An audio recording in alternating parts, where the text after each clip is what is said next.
Alléluia, bien-aimés dans le Seigneur, partout où vous êtes connectés ce soir, nous vous disons Shalom, que la paix de notre Seigneur et Sauveur Jésus soit avec vous dans vos maisons. Je suis donc l'apôtre William Tifakamus et ce soir, Dieu nous a fait grâce de pouvoir parler de sa part. Nous sommes donc sur CPLA TV au numéro 121. Nous voulons parler de la part du Seigneur. Invitez donc des amis, s'il y a des gens, venez, connectez-vous, nous voulons échanger, partager de la part du Seigneur. J'ai quelque chose que le Seigneur a mis sur mon cœur ce soir. J'aimerais que nous puissions le partager pour nous édifier et avancer dans le champ du Seigneur. Alléluia. Nous sommes donc dans le livre de Ruth, au chapitre 1er, et à partir du verset 1er jusqu'au verset 22, je vais lire ce soir seulement et sauter ici et là jusqu'au verset 17. Je lis donc la parole du Seigneur. La Bible déclare ceci.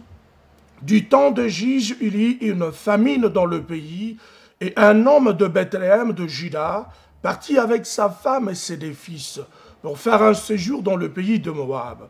Le nom de cet homme était Elimelech, celui de sa femme Naomi, et de ses deux fils qu'ils s'appelaient Malchon et Kiljon. Ils étaient Ephraïciens de Bethléem de Juda. Arrivés donc au pays de Moab, ils y fixèrent l'air de mer, et Elimelech, le mari de Naomi, mourut. Et elle resta avec ses deux fils. Et il prit deux femmes moabites, dont l'une se nommait Orpa et l'autre Ruth. Ils habitèrent là environ 10 ans. Malchon et Kiljon mourirent aussi tous les deux. Et Naomi resta privée donc de ses deux fils et de son mari. Et dit ceci au verset 6. Puis elle s'éleva, et elle se belle-fille, afin de quitter le pays de Moab, car il avait pris au pays de Moab que l'Éternel avait visité son peuple et lui avait donné du pain. Elle sortit du lieu qu'elles habitaient, accompagnée de ces deux belles-filles. Elle s'est mise en route pour retourner dans le pays de Juda. Naomi dit alors à ces deux belles-filles, « Allez et que chacune retourne dans la maison de sa mère, que l'Éternel use de bonté envers vous, comme vous l'avez fait envers ceux qui sont morts et envers moi. Que l'Éternel vous fasse trouver à chacune du repos dans la maison de Marie. » Et elle les baisa, elles levèrent la voix, elles pleurèrent. Naomi dit, retournez mes filles. Pourquoi viendrai-je vous avec moi? Alléluia. Parole du Seigneur. Bien aimé, si vous continuez la lecture, c'est une histoire très intéressante qui s'est passée au temps de Jige. Alléluia. Le livre de Ruth, il est divisé en 4 chapitres. C'est un livre très intéressant. Mais le thème principal de ce livre, il parle de rachat d'un proche parent. Alléluia. Nous voyons ici au début de l'histoire, on nous montre que dans le pays de Juda, et plus précisément dans la ville de Bethléem, il y avait une famille, et cette famille était confrontée à une famine. Pourquoi il y avait une famine dans le pays de Juda, et plus précisément dans la ville de Bethléem? Cette famine a été envoyée par l'Éternel Dieu des armées. Pourquoi donc l'Éternel Dieu avait envoyé cette famine auprès de son peuple? L'Éternel l'a envoyé, vous allez remarquer, quand vous lisez la Bible, il ne l'a pas envoyé, ce n'était pas par rapport aux démons, par rapport aux esprits méchants. C'est à cause de la déclinaison du peuple de Dieu, vis-à-vis de son engagement, vis-à-vis de son alliance, qu'il a désobéi à la parole de Dieu. Et Dieu va envoyer maintenant une famine dans cette ville-là. Et lorsque la famine arriva, comme la Bible est en train de parler, il y eut une grande famine dans le pays de Juda. Et une famille, le monsieur se nommait Elimelech, sa femme Naomi, ses des enfants, ses des fils, Malchon et Kiljon, vont quitter maintenant le pays de Juda pour aller dans un autre pays. Alléluia. Et lorsqu'ils vont quitter, dans cette précipitation-là, peut-être par manque de réflexion ou de réfléchir profondément, ils vont aller dans un endroit pour chercher du pain, parce qu'ils étaient à la recherche du pain physique. Mais lorsqu'ils vont aller dans un endroit, le pays où ils vont aller, c'était le pays de Moab. Or, en réalité, le pays de Moab, il était interdit aux enfants d'Israël d'y aller. Il était interdit au peuple de Dieu qui avait alliance avec Dieu d'y pénétrer, d'y aller là-bas. Pourquoi l'Éternel les avait interdits d'y aller donc là-bas? Donc de là, on se rend compte que la famille va fuir à cause de la famine. Ils auraient dû plutôt penser à deux fois qu'on ne fuit pas la colère de Dieu en changeant de ville. On ne fuit pas la colère de Dieu en changeant de nom. On ne fuit pas la colère de Dieu en changeant de continent. Bien nombre de fois, nous racontons de bien-aimés, de frères et sœurs, qui vous disent, je n'en peux plus ici à Londres, je n'en peux plus ici à Paris, je vais donc voyager, je vais changer de coin, je vais changer une ville. Bien-aimés, le cas de cette famille éphrathien de Bethléem, c'était à cause de la déclinaison, c'est-à-dire, ils se sont éloignés de la direction donnée par Dieu. Alors, ils auraient dû mieux réfléchir pour prier, demander la faveur, la miséricorde, même la repentance. Mais ils vont fuir, quitter Bethléem pour aller chercher du pain ailleurs. Mais en fuyant, ils sont allés dans un pays interdit. Vous allez remarquer qu'au verset 3, à peine arrivé, le Messie va mourir. Cela signifie que le Messie avait pris une décision très fatale, qui lui a coûté même la vie par manque de discernement. Bien-aimé, on peut se cacher des hommes, on peut fuir des hommes. Bien-aimé, on ne peut pas fuir la face de Dieu. Souvenez-vous de Jonas. C'était le cas d'Imelech. Il va engager sa famille, sa femme, ses deux enfants dans un pays interdit par Dieu. Et lorsqu'ils arrivent, il était la première victime à tomber. Il est mort. Lorsqu'il est mort dans le pays de Moab, la Bible déclare que sa femme, Naomi, elle était restée toute seule, veuve, disons, avec ses deux enfants, Malchon et Kiljon. Non seulement le Messie va mourir dans cette ville-là, qui était interdite par Dieu, ça aurait dû interpeller Naomi quelque part pour se dire, mais tiens, nous qui sommes un peuple avec l'alliance avec Dieu, nous qui sommes un peuple, nous sommes en train de fouiller la face de Dieu par rapport à la déclinaison que nous avons fait, par rapport à la déclinaison que nous avons prise. C'est mieux maintenant que la mort de mon mari m'interpelle, que je puisse prendre dans mes deux enfants et retourner donc dans le pays de Juda à Bethléem. Alléluia. Vous allez remarquer qu'ici, dans la vie de Naomi, c'est le genre de personne, quand une situation arrive dans sa vie, quand un problème arrive dans sa vie, quand une difficulté arrive dans sa vie, il y a des gens, quand ils sont frappés par quelque chose de terrible, on dirait qu'ils n'arrivent pas à saisir la leçon du premier coup. Il faudrait attendre je ne sais quoi, encore quelle situation, pour que ça puisse réellement renouveler son intelligence. Alléluia. La Bible va déclarer que sa mari va mourir, Elimelech. Mais Naomi va rester dans cette ville et ses deux fils. Non seulement ils vont rester là-bas, ils vont prendre deux femmes, deux jeunes femmes de cette ville-là. L'une d'elles se nommait Orpa et l'autre se nommait Ruth. Bien aimé, vous comprenez, dans une situation où l'Éternel a frappé, parce que vous l'avez fui, malgré la ville que vous êtes parti. Comme je disais tout à l'heure, on ne peut pas fuir la face de Dieu. On ne peut pas s'éloigner de Dieu. Rien n'est caché devant sa face. On ne peut pas fuir la colère de Dieu comme moyen de la repentance. Alléluia. Et ils vont rester là-bas, c'est des fils. Même la mort de leurs parents, de leur père, disons, ne leur interpelle pas. Ils vont rester prendre deux femmes, Orpa et Ruth. Ils vont commencer à demeurer dans ce même pays pendant au moins 10 ans. Bien aimé, écoutez, 10 ans. Vous arrivez dans un endroit, vous êtes en train de fuir la face de Dieu, parce que l'Éternel, le Dieu lui-même, le Dieu d'amour, de bonté, de miséricorde, a frappé son peuple, a frappé le pays de Juda, a frappé plus précisément la ville de Bethléem. Or, en réalité, la ville de Bethléem signifie la maison de pain et de louange.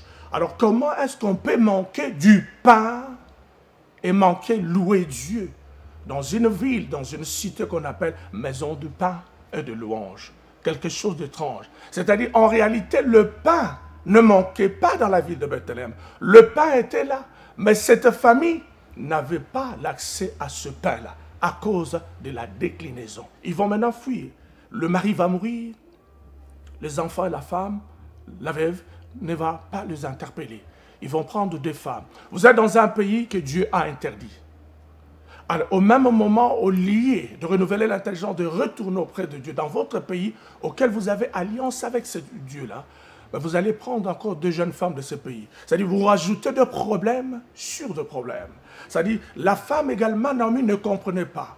Alors, on dit qu'un jour, ses fils étaient déjà mariés à ces deux jeunes femmes du pays de Moab, Orpa et Ruth. Ah, il se fait quoi? Malchom et Kilshom vont aussi à leur tour mourir. Lorsqu'ils vont mourir, c'est à ce moment-là que ça va interpeller maintenant Naomi. Non seulement ça va l'interpeller, ça coïncide qu'elle avait entendu également que le pays auquel il avait fui, sa ville natale Bethléem, a été visitée par Dieu et il y avait maintenant le pain. Naomi, son mari, les a induits en erreur en fuyant la face de Dieu. Au lieu de s'humilier, de demander la grâce, la miséricorde de Dieu. Mais ça a coûté la vie de son mari, ça a coûté la vie de ses deux enfants. Lorsqu'il va perdre maintenant ses enfants, il va se rendre compte maintenant que même avec ces deux belles filles qu'elle avait, Orpa et Ruth, on ne lui a pas donné de petits-enfants. Il dit, bah, tiens, à quoi bon continuer à rester ici? Parce que j'ai quand même entendu que l'Éternel, le Dieu d'amour, a visité mon pays, le Juda, et les a redonné encore du pain. Elle va s'élever maintenant, elle va prendre la décision de s'élever pour retourner dans son pays. Mais elle était en train de prendre cette décision, mais avec beaucoup de regrets et beaucoup d'amertume dans son cœur. Parce qu'elle avait compris qu'elle n'avait plus rien du tout. Son mari était parti, ses des enfants partis, Malchom et Kilshom. Elle n'avait que des belles filles, mais de veuves, jeunes femmes veuves également. C'est-à-dire qu'il y a des gens dans leur vie, il y a des personnes dans nos vies, lorsque le Seigneur commence à corriger, nous ne voulons pas emboîter les pas, comprendre assez vite pour limiter le nombre de dégâts. Moi, je comprends, quand je méditais la parole, Naomi, elle avait l'intelligence renouvelée, elle pouvait comprendre déjà avec la mort de son mari, retourner dans le pays de Juda et demander pardon, la miséricorde de Dieu, à ce que Dieu puisse revenir encore le visiter avec le pain. Mais ce n'a pas été le cas. Et maintenant qu'il va perdre ses deux fils, elle va lui rester absolument plus rien entre ses mains. C'est à ce moment-là qu'elle va réaliser que je dois retourner maintenant dans mon pays d'origine. Ça, c'est le cas de ceux-là qui vont maintenant tout perdre dans leur vie. Pendant que l'Éternel est en train de les corriger petit à petit, pas à pas, avec amour. Ils ne voulaient pas comprendre, peut-être elles s'entêtaient, ou elles avaient des difficultés de comprendre le langage de Dieu. Et lorsqu'elle va tout perdre, il va commencer maintenant à chanter la chanson que nous connaissons tous. Si je savais, je pouvais au moins limiter le nombre de dégâts dans ma vie. Alléluia. Elle va maintenant s'élever. Rien n'est tard dans la vie avec ce Dieu-là, surtout quand vous avez toujours le souffle de vie. Elle va s'élever avec ses deux belles filles pour retourner maintenant dans son pays. Vous allez remarquer qu'au verset 6, elle s'éleva accompagnée de ses deux belles filles, Orpa et Ruth. Lorsqu'elles ont commencé à quitter le pays de Moab, en avançant chemin faisant vers son pays, le Juda, elle va prendre la parole pour dire à ses belles filles, vous ne devez pas venir avec moi, je n'ai plus rien à vous donner, je n'ai plus rien à vous offrir. Que chacune de vous retourne dans la maison de sa mère. Et que l'Éternel, le Dieu d'Israël, use de sa bonté, comme vous l'en avez fait à ceux qui sont morts, mais également moi qui suis resté vivant une femme veuve, quasiment avec rien pratiquement dans le main. Mais retournez quand même chez vous. Que l'Éternel Dieu vous fasse beaucoup du bien. Et lorsqu'elles ont entendu les paroles de leur belle-mère, Naomi, la Bible déclare au verset 8 et 9, Orpa et Naomi élevèrent leur voix. Elles commencèrent à pleurer, à pleurer, à pleurer. Quand elles ont commencé à pleurer, Naomi va répondre encore la parole pour leur dire, eh bien écoutez, même si vous pleurez, même si je pouvais encore avoir de l'espoir, que si par exemple cette nuit, j'arrive à me marier, trouver un mari, est-ce que vous allez vraiment entendre que je puisse mettre au monde, que ces enfants puissent grandir pour devenir encore vos maris. Non, non, s'il vous plaît, retournez donc dans vos pays natals, auprès, si vous lisez la parole est très claire, à partir du verset 15. Il dit, retournez auprès de vos dieux. Et vous allez noter que dans le livre de Ruth, au chapitre 1er, le verset 15, lorsqu'il dit, retournez auprès de vos dieux, ce sont des dieux en minuscule, l'idolâtrie. Une des raisons que Dieu interdisait à son peuple d'aller dans ces pays, c'était à cause de l'idolâtrie, la représentation de d'autres dieux. Dieu a été toujours un Dieu jaloux. Il ne partage sa gloire avec personne. Il ne donne son honneur à aucun individu. C'est pourquoi il préservait jalousement son peuple de ne pas aller dans le pays de Moab, de peur qu'il puisse s'éloigner de sa face. Il dit, retournez donc auprès de vos dieux. La Bible déclare, elles élevèrent encore pour la deuxième fois la voix, elles pleuraient. Mais Orpa, cette fois-ci, va s'élever, embrassa sa belle-mère, elle va retourner dans son pays, le pays de Moab, vers ses dieux, dans la maison de sa mère. Mais quelque chose a touché mon esprit pendant que je méditais cette parole. C'était Ruth. La Bible déclare, lorsqu'Orpa a pris la décision de retourner dans le pays de Moab, Ruth a dit ceci. La Bible déclare que Ruth s'attacha à Naomi. Or, lorsque nous rentrons, selon la signification du mot Ruth, venant de l'hébreu, cela signifie amour, amitié, c'est-à-dire l'attachement. C'est-à-dire l'amour et l'amitié, c'est un sentiment qui vient de l'âme de la personne. C'est-à-dire l'âme de Ruth s'attacha à l'âme de Naomi. Vous allez comprendre cette histoire ici, cette parenthèse, lorsque la Bible nous parle de David et de Jonathan, le prince. La Bible déclare que l'âme de Jonathan s'attacha à l'âme de David. C'est ce qu'on appelle l'attachement, l'amour, l'amitié qui vient de l'âme. Vos âmes s'unissent et s'attachent. Alléluia. Elle va lui dire non seulement que son âme était attachée, elle va dire ceci, elle va répondre à sa belle-mère. Nous sommes dans Ruth, donc au chapitre 1er, le verset 16 à 17. Je lis la parole au nom du Seigneur. Ruth répondit donc à Naomi, ne me presse pas de te laisser, de retourner loin de toi. Où tu iras, j'irai. Où tu demeureras, je demeurerai. Ton peuple sera mon peuple. Et ton Dieu, notez bien cette fois-ci que Ruth est en train de mentionner Dieu avec majuscule, c'est-à-dire l'Éternel, le Dieu d'Israël. Ce n'est plus le petit Dieu avec minuscule auquel sa belle serait retournée dans le pays de Moab. Alléluia. Ton Dieu sera mon Dieu. Où tu mourras, je mourrai. Où je serai enterré. Que l'Éternel me traite dans toute sa rigueur, si autre chose que la mort vienne nous séparer de toi. Alléluia. Quelle parole et quelle déclaration. Quelle déclaration. Vous savez, dans le domaine de la foi, dans le domaine, je dirais, du salut, ça c'est l'une des plus grandes déclarations du salut qu'on peut entendre. Alléluia. Quelle déclaration.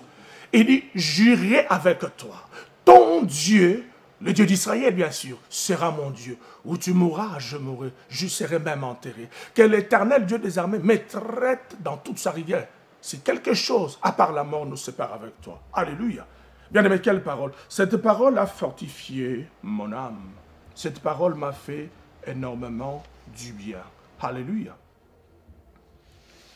Et maintenant, pourquoi Dieu interdisait à son peuple de ne pas aller dans le pays de Moab? Parce que vous allez comprendre que Moab, c'est la descendance des enfants que Lot a eu avec ses deux filles. L'une des filles avait donné naissance à un fils qu'on appelait Moab. C'est lui en fait l'ancêtre du peuple de Moab.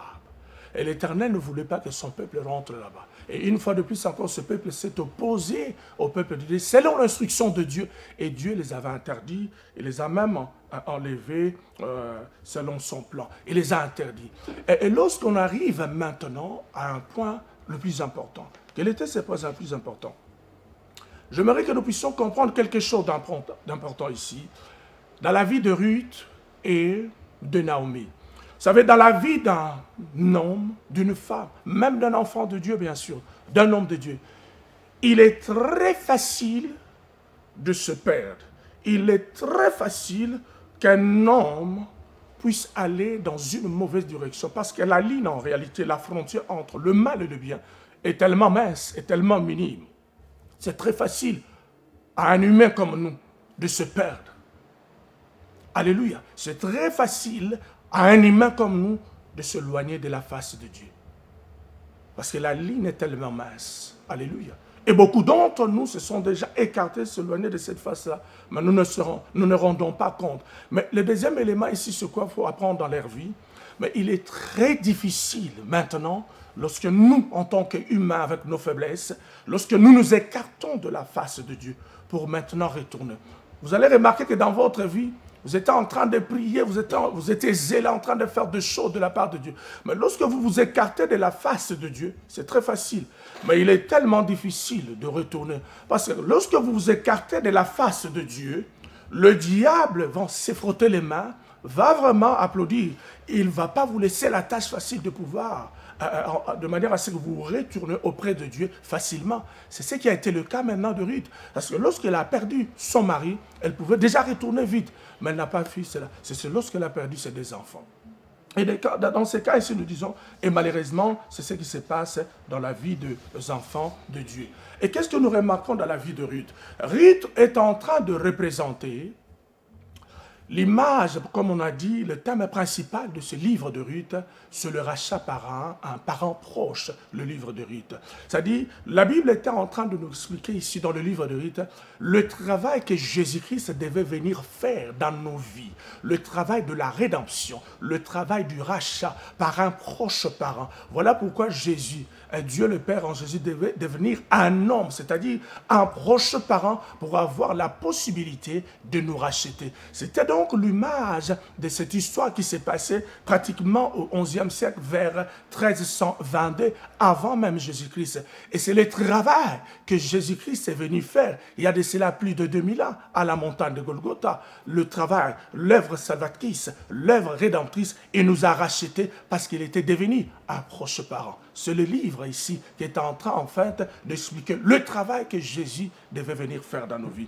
Et ici, Ruth représente en réalité la vie de gens comme vous et moi, de ceux-là qui autrefois habitaient dans le pays de Moab. Parce que le pays de Moab ici représente le monde actuel, représente le système actuel. La Bible déclare, ne vous conformez pas au siècle présent. Le siècle présent, c'est quoi? C'est le système actuel. C'est le monde moderne auquel nous sommes en train de vivre. C'est le monde auquel nous sommes en train de vivre. On a tellement modifié où on change de loi allant à la contre de la parole de l'Éternel, le Dieu d'Israël. C'est le monde auquel nous sommes en train de vivre. C'est là représenter le pays de Moab. Parce qu'il y avait l'idolâtrie, il y avait l'abomination, il y avait toutes sortes de choses abominables que nous pouvons voir aujourd'hui. Tout ce que vous pouvez constater. Même le mariage gay, l'homosexualité, toutes ces choses. Il était dans le pays de Moab. Vous comprenez que leur grand-arrière-grand-parent, Lot, il avait cette sémence qu'elle avait acquise dans le pays de Sodome et de Gomorrhe. Lorsque l'Éternel le parnia par la grâce, par la prière d'intercession de son oncle Moïse, mais il a amené cette sémence pour aller coucher, avoir des rapports sexuels bien sûr, une relation incestueuse avec ses défis. Voilà pourquoi Moab est sorti et on l'appelle le pays de Moab. Et dans ces pays-là, c'est la représentation du monde actuel que nous sommes en train de vivre. Écoutez-moi, bien-aimés. Le monde actuel auquel nous sommes en train de vivre, ils ont leurs lois, je ne dis pas le contraire. Mais vous allez remarquer, la majorité de ces lois vont à la contre de la parole de Dieu, vont à la contre de ce que la Bible nous enseigne. Et aujourd'hui, de plus en plus, on nous a interdit de parler de choses, c'est-à-dire condamner ces choses. Sinon, vous allez être taxé ou, entre guillemets, des xénophobes, vous n'aimez pas les gens. En réalité, la Bible condamne ses actions, condamne ces choses, parce que c'est en abomination avec Dieu. Ruth et Orpa vivaient dans ces pays, vivaient dans ces systèmes. Et lorsqu'ils ont été mariés par Melchom et Kiljom, elle avait compris que Naomi avait le véritable Dieu. C'est l'image de nous. Lorsque nous comprenons, nous avons la grâce de comprendre que nous avons en face de nous une personne qui a le vrai Dieu. Je veux suivre son Dieu pour que son Dieu devienne mon Dieu. C'est l'image d'une personne qui était autrefois dans le monde, dans le passé, dans l'abomination, dans le vol, dans le mensonge, dans l'impudicité, dans toutes ces choses auxquelles Dieu interdit. Mais lorsqu'il rencontre le vrai Dieu, il dit, je vais te suivre pour que ton Dieu soit mon Dieu. Alléluia. Ça, c'est la détermination et la décision. Dans l'image de Ruth, nous voyons l'engagement. Nous voyons également surtout ce que moi j'aime appeler la décision. La décision, c'est la qualité d'une personne lorsqu'elle se décide sur une chose. Elle ne peut pas revenir changer d'avis sur la chose sans pour autant évaluer toutes les circonstances qui entourent en réalité la chose. C'était la décision de Ruth. C'est comme une personne qui quitte le monde, prend la décision d'accepter Jésus comme Seigneur et Sauveur. Il dit qu'il pleuve, qu'il neige, que je manque, que je dorme dehors. Moi, je vais te suivre, Jésus. Ça, c'était la déclaration, alléluia, de Ruth. Bien-aimé. Mais quelque chose a tapé également dans mon esprit.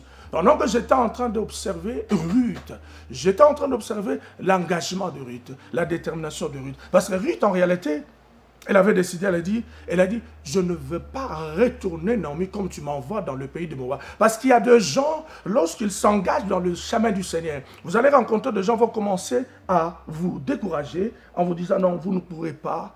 C'est impossible, vous ne pourrez pas mener la vie chrétienne comme se doit. Retournez donc dans votre vie ancienne. Mais Ruth a refusé d'écouter cela. Ruth, c'était une personne qui s'est engagée à suivre le Dieu de Naomi. L'image de nous qui quittons le monde, le pays de Moab, avec son système abominable pour suivre Jésus, déterminé et engagé à lui servir. C'était une personne qui, en fait, qui a dit, il a décidé de couper le lien avec son passé. Ruth était une personne qui a décidé de dire non au péché, qui représentait le pays de Moab. Ruth donc a décidé de suivre tout mauvais conseil qui pouvait le faire retourner en arrière en commettant les mauvaises choses qu'elle était en train de faire avant quand il était dans le pays de Moab. C'est-à-dire la représentation du monde actuel avec tout son système qu'il renferme. Ruth donc c'est l'image d'une personne qui avait décidé de quitter le pays de Moab, le monde qui nous entoure, avec les choses qu'on nous flash d'ici et là, qui n'ont pas de garantie pour la vie éternelle. Mais c'est tellement bling bling, ça peut nous impressionner pour nous faire retourner en arrière. Mais Ruth a dit non, je ne retournerai pas en arrière. Ruth, c'était une personne donc qui a dit, j'ai décidé de suivre Jésus. Vaut mieux mourir, parce qu'il va dire ceci, là où tu mourras, je mourrai, je serai enterré. Vaut mieux mourir en Christ en ayant le main vide, en préparant ma vie éternelle à partir d'ici, que de retourner dans le pays de Moab, d'aller mourir avec le plaisir du monde, mais en ayant manqué le rendez-vous divin du ciel. C'est très important, capital, ce que je suis en train de dire ce soir. Alléluia. Ça, c'était la position de Ruth, le positionnement de Ruth. Mais maintenant, quand j'ai commencé à observer Orpa, j'ai appris également quelque chose. Vous allez remarquer au chapitre 1er du verset Ruth, le chapitre 1er à partir du verset 6, la Bible déclare que Naomi s'éleva, elle prit avec elle ses deux belles filles. Or, lorsqu'elle a appris, vous allez comprendre que Orpa également commençait à avancer avec Naomi. Alléluia. Arrivé quelque part, on va lui dire, rentrez, retournez auprès de tes petits dieux. Orpa va retourner. En fait, Orpa ici, c'est l'image de ceux-là qui ont pris la décision en fait, de suivre la bonne voie. Mais subitement, par enchantement, on dirait par magie, quelque chose lui pique. Il abandonne la mauvaise voie. Il va retourner dans l'ancienne voie. C'est comme le chien qui avait mangé, il va ruminer, il va vomir, il va encore remanger les choses. C'est l'image en fait de Orpa. Elle était déjà en train de suivre. Quand on lui a dit la première fois, retourne auprès de ta famille, de ta mère, elle a résisté au premier moment. Et deuxième moment, lorsque Naomi a encore répété, elle a baisé en fin de compte, elle a embrassé et elle a retourné. Donc, Orpa a pris la décision de retourner dans son ancienne vie, de ne pas couper les ponts, de ne pas couper les liens, de retourner à l'ancienne vie, dans le pays de l'idolâtrie, là où il y avait des faux dieux que l'Éternel Dieu avait interdit. Alléluia. C'est ce qui se passe dans la vie de beaucoup de gens. Bien-aimé, Orpa, quelque part, me rappelle ma vie aussi, il y a tellement des années passées. Lorsqu'on a eu la grâce et la faveur de pouvoir comprendre ce Dieu très jeune, mineur, nous croyons que c'était de la blague. En réalité, être mineur en acceptant Jésus à partir de 15-16 ans, ce n'est pas une excuse Parce qu'on voit que Jésus, déjà à 12 ans, pouvait parler de la part de son Père dans le temple avec des vieux, de grands sages comme de souverains sacrificateurs dans le temple. Il discutait, parlait avec sagesse et maturité. Et avec ce jeune âge-là, nous commencions en fait à retourner en arrière, à faire n'importe quoi, comme tout le monde. Alors, comme on dit souvent, on commence à retourner également en arrière. L'image dort pas. Il a déjà commencé la voie. On a déjà commencé à avancer avec le Seigneur, mais on n'a pas pris sérieux. C'est-à-dire, quelque part, c'est comme si on bafouait la grâce de Dieu. Parce que suivre Dieu, ce n'est pas par notre propre force. C'est une grâce de la part de Dieu. Beaucoup ont voulu suivre le vrai Dieu, mais ils sont tombés sur des charlatans, des ngangakis, ils sont perdus aujourd'hui. Alors nous, on croyait que ce jeune âge-là, c'était le théâtre de chez nous, c'était Mangobo. On commençait à retourner. Et il s'est fait que l'Éternel m'a enseigné qu'on ne badine pas avec ma grâce. C'est quoi la grâce de Dieu? C'est quelque chose que vous et moi, nous ne pouvons jamais en aucun cas mériter ni acheter. C'est de la part de Dieu. Et lorsque j'ai eu cette grâce de suivre le vrai Dieu, je l'ai négligé. Voyant mon jeune âge, je retourne en arrière. Et l'Éternel, Dieu m'a frappé. Alléluia. L'Éternel me frappa. Lorsque l'Éternel m'a frappé, et je compris par après que c'est parce que j'étais retourné dans mon ancien monde, dans mon ancien système. Alléluia. Peut-être tu me suis ce soir, tu te posais la question par rapport à ce livre de Ruth. Nous sommes en train de comprendre petit à petit, à la lumière de la parole, comment est-ce que Ruth représente l'image des chrétiens qui quittent le monde, qui vont suivre Jésus avec engagement et détermination, sans retourner en arrière. Bien-aimés, si vous êtes de ce genre de personnes, Ruth, vous avez suivi Jésus avec engagement et détermination, vous avez décidé que rien ne me séparera de l'amour de Christ. Je vais le suivre jusqu'au bout. Il vaut mieux perdre toutes les choses dans ce monde actuel, mais gagner le royaume des cieux. Je suis venu en fait ce soir pour vous encourager à continuer dans cette voie-là. Vous avez fait un bon choix. C'est le choix de la vie éternelle. Personne n'a encore rentré dans la vie éternelle, mais ça se prépare ici-bas. Le positionnement d'aujourd'hui déterminera la place que nous occuperons dans le ciel. Alléluia. Alors je suis donc venu vous encourager, vous, Ruth, continuez. Ce n'est pas facile, oui. C'est difficile, oui. Il y a des combats, oui. Il y a des réclamations, oui. Mais accroche-toi, parce qu'il y a une couronne qui t'attend devant. Accroche-toi, parce que la récompense, elle est tellement grandiose, je ne peux pas l'expliquer. Je n'ai pas le temps, mais accroche-toi. Mais je suis également venu pour dire un message à Orpa. Je n'ai pas amené un couteau ce soir dans le studio CPLA, numéro 121, mais j'ai amené la Bible. La parole de vie. La parole inchangeable. La parole qui fait du bien. La parole capable de restaurer. Cette parole a la capacité de donner à vous et à moi une seconde chance. Si l'Éternel Dieu a pu donner à un homme comme moi, d'une famille pauvre, sans nom, il m'a fait encore grâce de pouvoir revenir. Aujourd'hui, je peux m'asseoir ici pour parler de sa part. Il ne fait exception de personne. Il est le même Dieu qui vous a placé ce soir devant cette télévision pour écouter cette parole. Toi, Orpa, qui avait déjà commencé à quitter le monde, à suivre Jésus, le Dieu de rite, le Dieu véritable. Subitement, comme je disais, par enchantement, par quelque chose, ça a piqué, retourné, parce qu'en réalité, le réclamation qui criait encore dans la vie d'Orpa, parce qu'elle venait du monde, souvenez-vous, le serpent, qui les a soyez, quand ça l'a mordi, subitement, elle va retourner. Ce soir, tu as compris quelque chose. Je suis donc venu également t'encourager. Il n'est pas trop tard. Dieu ne t'a pas abandonné. Dieu ne t'a pas oublié. Il n'est pas trop tard. C'est un Dieu de seconde chance. La Bible déclare qu'il est lent en la colère, mais tellement riche en bonté. Mais il nous dit seulement ce soir, toi, Orpa, qui avait abandonné la voie, souviens-toi de là où tu es tombé. Repends-toi. Retourne à la bonne place et commence à suivre ce Dieu. Je voudrais que tu fasses cette petite prière avec moi. Cette petite prière avec moi ce soir. Je voudrais t'encourager à faire cette petite prière. Avec moi, toi qui m'as suivi ce soir. Je vais commencer par Ruth. C'est lui qui a suivi Jésus, mais il est en train de traverser des moments assez difficiles et chaotiques. Lève ta main et prie avec moi. Seigneur, je m'associe avec mon frère et ma sœur ce soir. C'est Ruth, ce frère qui a abandonné le monde. Aujourd'hui, elle se pose des questions. Ma vie peut-être dans le monde était mieux que ce que je suis en train de vivre, de traverser maintenant. Seigneur, fortifie mon frère et ma sœur. Soutiens-la. Si tu as été capable de le faire avec moi, fais la grâce également. Qu'elle continue, qu'elle ne retourne point. Dans le nom de Jésus. Mais je viens également prier avec Orpa, qui représente des gens qui avaient s'engagé déjà dans la voie du Seigneur, mais ils ont abandonné, ils sont retournés en arrière. Jésus, comme a été mon cas. Le Seigneur, lorsque j'ai retourné vers lui, d'un cœur sincère, m'a pardonné. Lève ta main. Même toi qui n'as pas encore donné ta vie à Christ, ce soir, la Bible est en train de parler, quitte le pays de Moab. C'est-à-dire le monde auquel tu es en train de vivre ce soir, entouré du plaisir du monde. Mais à quoi te servira de gagner ce monde et de perdre ton âme?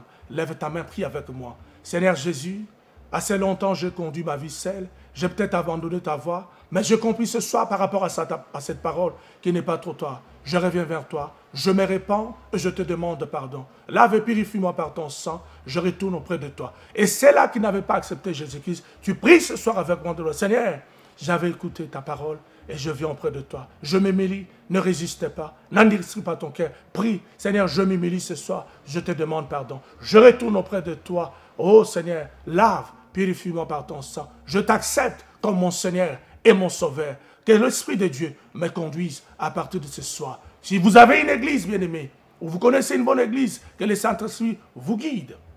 Allez prier dans cette église. Si vous n'avez pas une église, nous vous invitons dans notre église. C'est ici à Londres, à Whitechapel. L'église, c'est l'église apostolique Shalom Church, House of Treasure and Prayer. C'est la maison de prière et de trésors. Nous sommes situés donc à Whitechapel. Nous nous réunissons le jeudi à 19h, les dimanches également à partir de 13h30. Je suis donc l'apôtre William Tifakamus. Que le Seigneur vous bénisse abondamment et de partout où vous nous avez suivis. Je pense que nous allons revenir par la grâce du Seigneur le mercredi prochain. Que le Seigneur bénisse toutes les personnes qui nous ont soutenus, auxquelles nous avons trouvé grâce de pouvoir passer donc ce soir, partager de la part de Dieu. Que le Seigneur vous bénisse abondamment. De partout où vous nous avez suivis, nous vous disons Shalom, Shalom.